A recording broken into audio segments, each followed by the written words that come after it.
One man, one mission, to rid the world of chronic anxiety once and for all. The Anxiety Guy, Dennis Simsek, shares his personal transformation from living a life filled with overwhelming worry to becoming a full-fledged positivity machine. A leading authority in generalized anxiety, Dennis gets to the truth of your mental health challenges and sets you on a path to transforming each and every area of your life. Here he is, the one and only, the Anxiety Guy.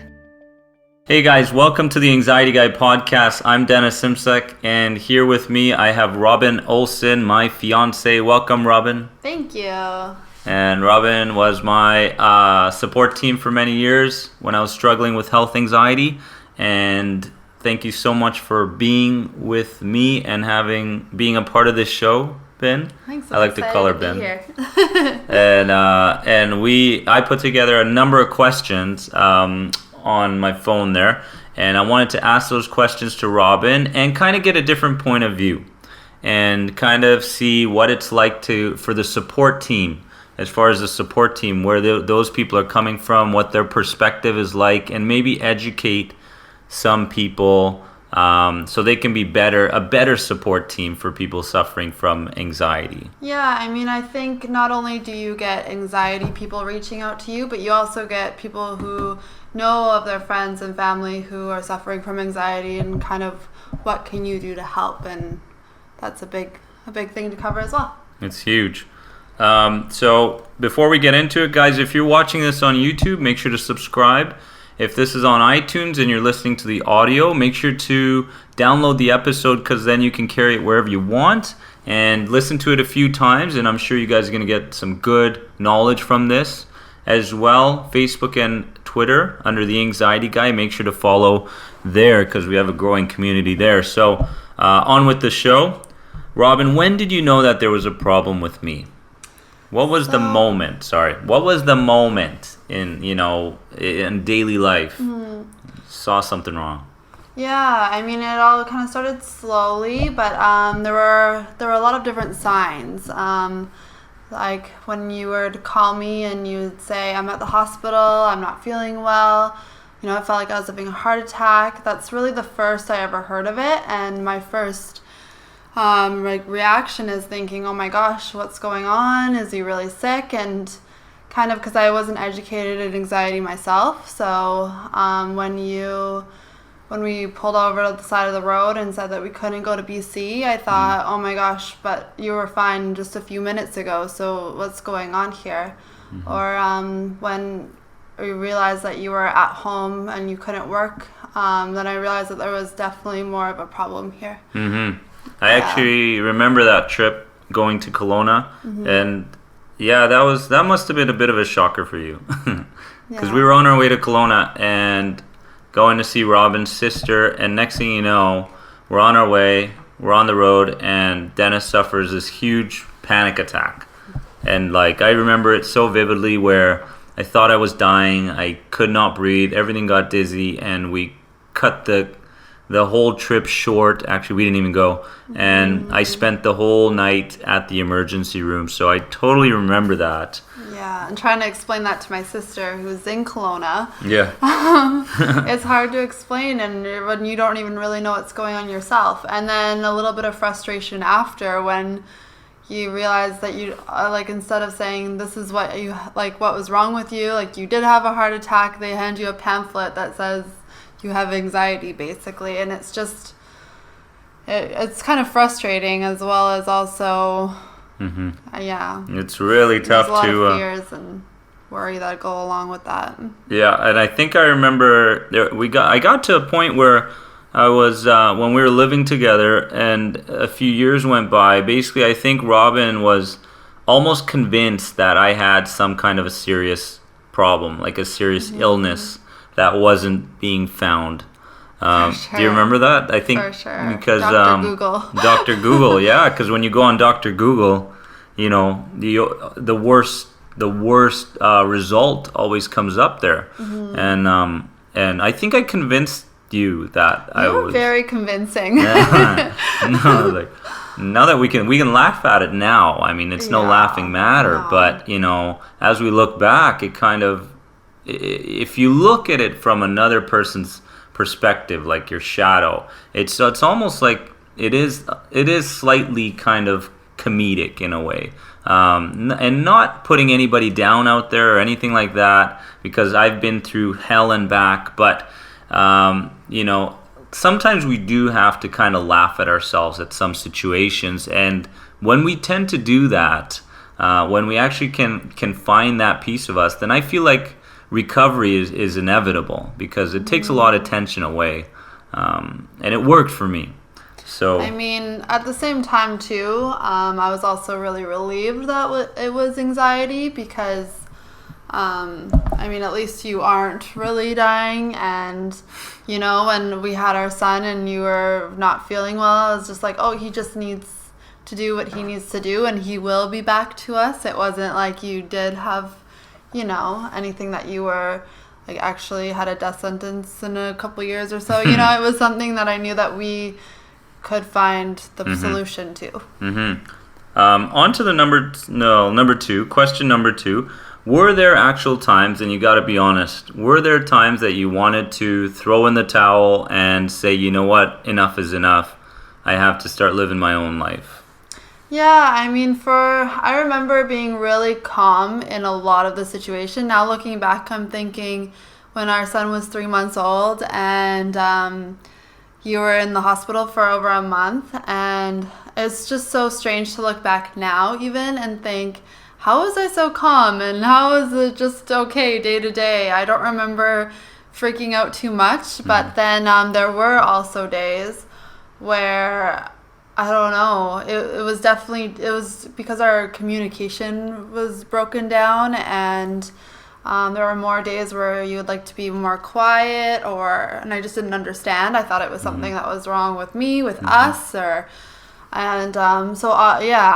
were some days that were really tough for sure. But I think I think it's important for people out there that are watching that I believe you started to get more educated about anxiety, right? And when you started to get a bit more educated on it, I think you're reading stuff here and there, articles, and learning about it. You were able to help me a lot more, rather than say things like, try to calm down or it'll be better, because these are the kind of things that don't help somebody suffering from health anxiety, right? Yeah, definitely. I think you started to see more results as you did have the right support team from just educating myself as well, like you said. I think that's huge, because the other thing is that, and Robin said, that I was very quiet, right?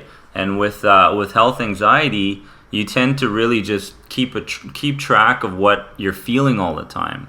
And I think you had instances, or I was actually coming out and telling you about these, where you're actually, checking in on your symptoms constantly, right? Are they there? What thoughts am I thinking? Is it going to get worse? So next thing you know, you just turn into a mute, right? And I think that with Robin being, a social person and bubbly and really loves to socialize with people, and then having a mute on the other side, I was kind of scared there that she would actually leave me, But like she says, if you're getting educated, you kind of gain a deeper understanding. Yeah, and I think it also helps too, because in the beginning when you were saying I'm having these feelings and dizziness and oh my gosh, like what is happening to me, and for someone who also doesn't know what's going on, but they feed that as well, like oh my gosh, and they almost just get into that same cycle that's just as bad.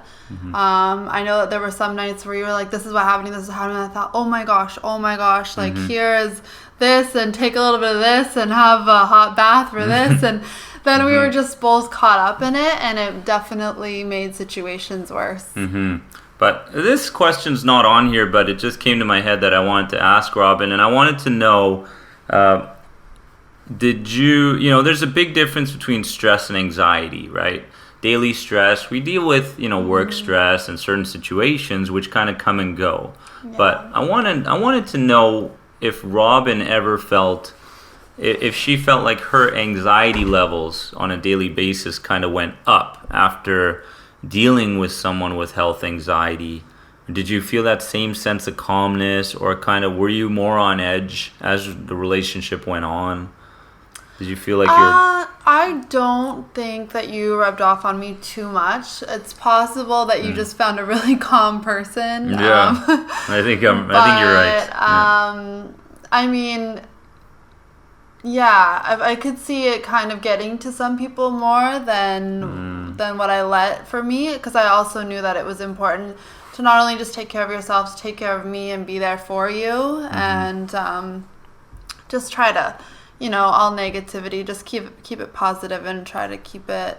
And Robin's, and that's a huge point, because she always takes time for herself, right? And even through, like my health anxiety struggles and stuff, she was always, spending time, taking her bath and going for her walks and spending time with her friends. And then, when she came around me, it was almost like, she was doing the best she could with the education she had to support me. So I think the key, and she's still that kind of person ever since I've known her. She's always, taking care of herself incredibly well. Diet for her was huge, and it still is. Having a really positive outlook on life, and that hasn't seemed to waver. Like my health anxiety has, now that I think about it, has never really gotten to her, and good for you. Aww. And then what else do I have here? Was there some characteristics you had to change about yourself during my anxiety struggles? So basically, like, that you had to change about yourself. Basically, when you're struggling, when I was struggling and you were trying to support me and take care of me, was there certain aspects of you that you had to kind of polish off? Did you have to sort of become a different person? Was there anything like that there, or no? Not really. No. You were the same old person. Yeah, but I mean, it definitely made me stronger, for sure. It made me more aware of the anxiety world, and I didn't realize so many people were suffering, and it definitely did give me more of, I guess, is it called empathy? Because you don't realize, like, 1 in 3 people are suffering from anxiety. You always, like, it's so quick to judge people for acting certain ways, but you don't really know what they're going through, and it definitely made me realize, and I don't know, just made me see the world differently. You saw the bigger picture in the world. Bigger picture, for sure. Yeah. Did you ever see it in my tennis, when I was playing tennis? As some of you, if this is your first time listening to this, the Anxiety Guy podcast, I was a former professional tennis player, so I spent basically 30 years in tennis, in the sport. So traveled a lot, played a lot of tennis. That was my passion, still is.